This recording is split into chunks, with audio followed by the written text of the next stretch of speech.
One last thing, I don't know if you saw the story, particularly disturbing, of the NYPD killing another sort of innocent bystander when there was a robbery going on, and one of the shop clerks ran out and they just shot him dead. Wait, are they giving the cops any training these days? I mean, it's just so strange. Like, I saw them like they just.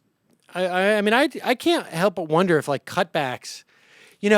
Somebody had told me a couple of years ago that when Giuliani came on, and there was I believe it was around the time the community policing money came from the federal government, that a whole raft of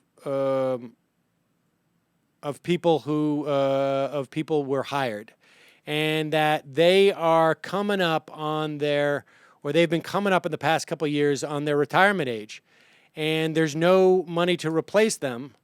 And I wonder if it's not just we have a younger, less experienced police force. I mean, I haven't seen any reporting to this effect, but I don't necessarily watch for it that much. But I can't help but wonder if that's what's going on here, because it seems to me they're making, they're just guys who are just not properly trained.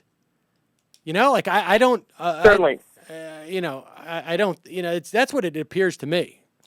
Well, I definitely talked to a lot of cops last fall, just because they were in my vicinity so much down at Occupy, and at the same time when Bloomberg was firing teachers left and right, I mean, literally cut whatever it was, 100,000 teachers or something. The way that he was able to not cut cops' jobs was simply to bust down their salary.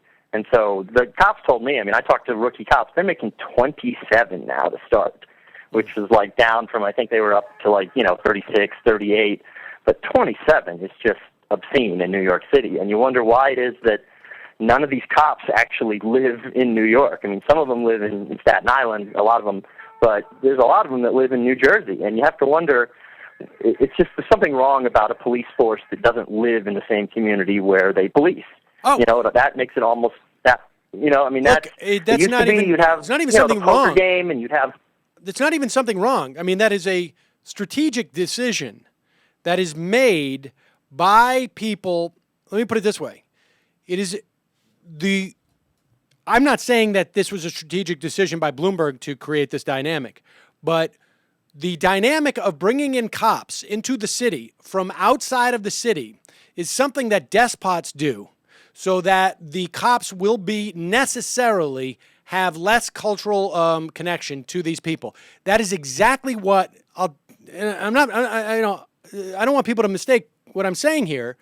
I'm not saying that this is by design, but I'm saying that the implications of it and the impact of it, Fidel Castro, the cops in Havana are all from outside of Havana.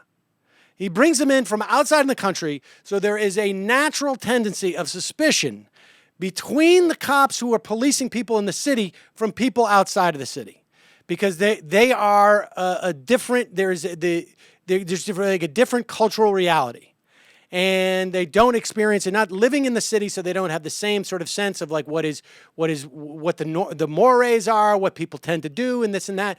That's by design with Castro. I'm not saying it's by design with Bloomberg, but there's no reason to believe that it wouldn't have the same implications in terms of creating a cultural barrier. So it's not just a question of what feels right or whatnot. From a policing standpoint, you're going to have cops who are necessarily at odds with the people that they're supposed to be protecting. Yeah, I totally agree. I mean, when I was at that police reform meeting, that was one of the things the cops mentioned, is that literally the cops' terminology for the people in the neighborhoods where they're policing are natives. When they're patrolling around in Brooklyn or in Queens or the Bronx doing the stop and frisks, that's sort of what they refer to the people that live there as.